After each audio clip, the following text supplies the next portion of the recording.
Bismillahirrahmanirrahim. Assalamualaikum warahmatullahi wabarakatuh. Waalaikumsalam warahmatullahi. Alhamdulillah rabbil alamin. Wassalatu wassalamu ala nabiyina Muhammadin wa ala alihi wa sahbihi ajma'in. Amma ba'd. Anak-anakku yang Abi cintai dan juga segenap pendengar serta pemirsa yang mudah-mudahan senantiasa dirahmati oleh Allah Azza wa Jalla. Alhamdulillah di penghujung bulan Ramadan ini, hari ke-29, kita masih bisa mengikuti kuliah subuh online dengan tema tips hidup bahagia, dan insya Allah kali ini kita akan membahas tips yang ke-15 halaman 31. Silahkan dibaca Mas Abdurrahman.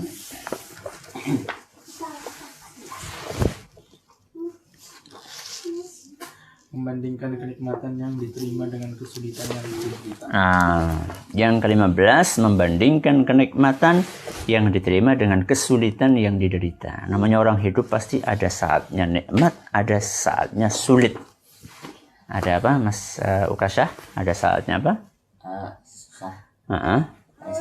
Ada saatnya senang. Apa, Mas Anjasyah? Ada saatnya apa?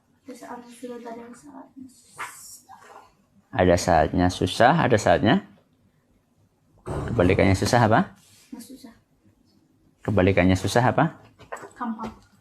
Ada saatnya susah, ada saatnya gampang. Itulah namanya hidup orang di dunia. Nah, orang biasanya dia itu galau. Biasanya orang itu tidak nyaman ketika dia mengalami kesusahan. Ya. Contohnya sakit misalnya ya, atau rezekinya lagi seret, THR-nya nggak buru-buru datang, nggak buru-buru cair ya. Itu yang biasanya orang jadi ngersula. Tahu nggak Mas Anjas ngersula apa? Us, apa artinya ngersula, Us? Ngersula itu adalah banyak mengeluh. Ya. Hari-harinya cuma diisi dengan keluhan. Kenapa kok THR-nya nggak datang? Ya, kemudian bantuan kok malah nggak dapet. Ya. Nah, biasanya orang itu dia hidupnya tidak nyaman ketika dia sedang mengalami hal-hal yang tidak enak. Nah, caranya bagaimana? Agar walaupun kita sedang mengalami hal yang tidak enak, kita bisa tetap bahagia. Itu caranya bagaimana? Ketika sedang sakit, kita bisa tetap tenang. Ketika rezeki lagi seret, kita bisa tetap nyaman. Itu bagaimana caranya? Ini poin yang ke-15. Membandingkan kenikmatan yang diterima dengan kesulitan yang diderita. Ya. Membandingkan itu maksudnya lebih banyak mana gitu loh. Contoh misalnya, aduh hari ini ya di rumah nggak ada lauk, nggak ada apa? Lauk. Ya. Coba dibandingkan jumlah hari yang nggak ada lauk dengan jumlah hari yang ada lauk. Lebih banyak mana? Yang ada lauknya. Ya. Aduh susah, ini di rumah cuma ada beras. Masya Allah. Di tempat lain ada yang berasnya nggak punya. Aduh hari ini AC-nya nggak dingin. Ada orang yang sama sekali tidak punya rumah, bukan hanya AC, rumah aja nggak punya. Bandingkan antara kenikmatan yang kita terima dengan kesulitan yang diderita. Ya, lanjut. Seseorang, Mas Usama. Seseorang selayaknya jika ditimpa kesulitan atau khawatir terhadapnya, agar membandingkannya antara kenikmatan yang telah dia raih, baik dalam hal agama maupun dunia, dengan kesulitan yang ia derita, maka akan dia dapatkan betapa jauh lebih banyak kenikmatan dalam dirinya daripada kesulitan dan musibah yang dia rasakan. Ini Abi ya sering ngasih contoh kayak gini. Orang itu biasanya kena penyakit kayak gula, kolesterol dan sebagainya, itu biasanya ketika Masih muda atau sudah tua? Ketika sudah tua. Biasanya kan kayak gitu. Ketika sudah tua nggak boleh ini, nggak boleh ini. Kalau penyakit gula berarti nggak boleh banyak gula. Kalau penyakit kolesterol atau kolesterolnya tinggi berarti nggak boleh banyak gorengan dan seterusnya. Coba sekarang bayangkan orang terkena penyakit gula di usia 60 tahun. Berapa? 60 tahun. Berarti 60 tahun ke atas, 61, 62, 63 dan seterusnya nggak boleh banyak-banyak apa? Gula. Sekarang Abi tanya. Kita tanya sekarang. 60 tahun ke atas, 62, 63, 64, 3 tahun, 5 tahun. Dibandingkan dengan umur 1 sampai 60. Itu banyak mana? Hah? Banyak 1 sampai 60. Berarti selama ini dia itu sudah makan gula berapa? 60 tahun. Ya, 60 tahun. Kalau dikumpulin berapa itu? Ya, 60 tahun ya. Kopi ditambah apa? Gula. Sudah berapa sendok atau berapa kilo ya gula yang dia makan? Berarti kan lebih banyak enaknya dibandingkan tidaknya. Ya. Sudah jangan banyak mengeluh. Nikmat yang Allah berikan kepada kita dibandingkan ya, kesusahan yang kita rasakan. Itu lebih banyak nikmatnya. Ya. Aduh tangan saya sakit, subhanallah. Sakitnya Anda dengan sehatnya Anda itu lebih mana-mana. Lebih lama mana? Lebih lama sakitnya atau sehatnya? Aduh mata saya mulai rabun. Ya.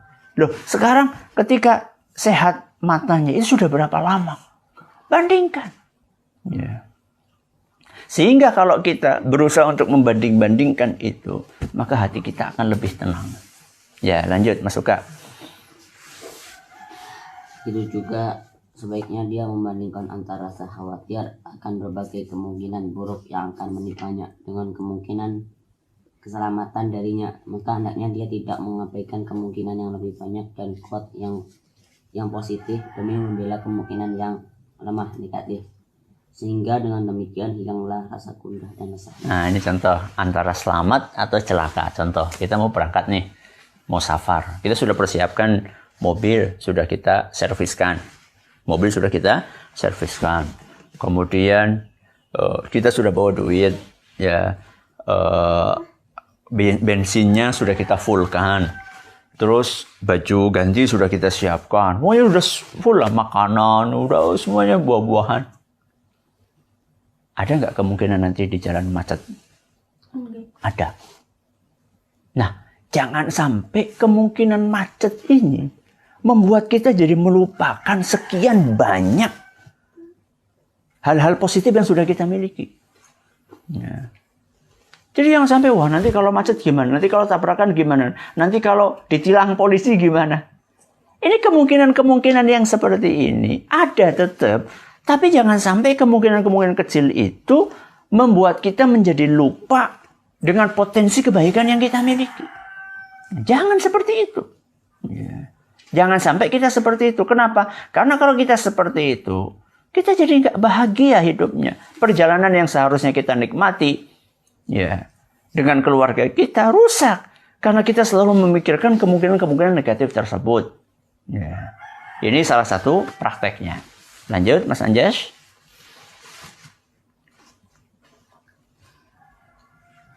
Dia pun sebaiknya memperkirakan berbagai hal yang lebih besar yang mungkin dapat menimpanya, sehingga dia mempersiapkan diri jika memang hal itu terjadi, serta berupaya menghalau apa yang belum terjadi atau memikirkan musibah yang telah terlanjur terjadi atau memperkecilnya. Nah, tapi bukan berarti kemudian kita mengabaikan ada kemungkinan-kemungkinan buruk tadi. Ya, kalau memang ada kemungkinan, wah nanti ditilang bagaimana? Ya sudah, dipersiapkan surat-suratnya. Ya, SIM-nya sebelum berangkat, STNK-nya, ya. Jadi hal-hal yang kemungkinan akan terjadi, kemungkinan buruk terjadi, ditilang misalnya sama polisi, kita persiapkan hal-hal yang kira-kira bisa menghindarkan itu. Termasuk nanti ketika sudah lewat, sudah melakukan perjalanan, hati-hati, lihat rambu-rambu, ya, supaya tidak kena tilang, ya. Kemudian selalu memakai apa? Sabuk. pengaman, kalau pakai motor ya mengenakan helm. Ini semuanya kita lakukan. Ya, semuanya kita lakukan. Kemudian kalau biar nggak terjebak macet bagaimana? Ya lihat coba. Ya. Kemungkinan cari berita ya baik lewat internet atau lewat hal yang lainnya atau tanya daerah mana yang nggak macet. Ini bisa kita hindarkan, dan seandainya ternyata sudah kita berusaha maksimal ternyata kita terjebak macet, sudah qadarullah wa ma syaa fa'al, dinikmati saja. Ya, daripada kita marah-marah tidak merubah kondisi, mendingan kita nikmati saja. Jadi inilah tips yang nomor berapa tadi? 15 agar kita bisa hidup bahagia, membandingkan kenikmatan yang diterima dengan kesulitan yang diderita. Mudah-mudahan apa yang kita pelajari bisa kita praktekkan dalam kehidupan kita sehari-hari sehingga kita bisa meraih kehidupan bahagia. Terima kasih atas perhatiannya. Mohon maaf atas segala kurangannya. Kita tutup dengan membaca doa kafaratul majlis. Subhanakallahumma bihamdika asyhadu an la ilaha illa anta astaghfiruka wa atubu ilaik. Wassalamualaikum warahmatullahi wabarakatuh.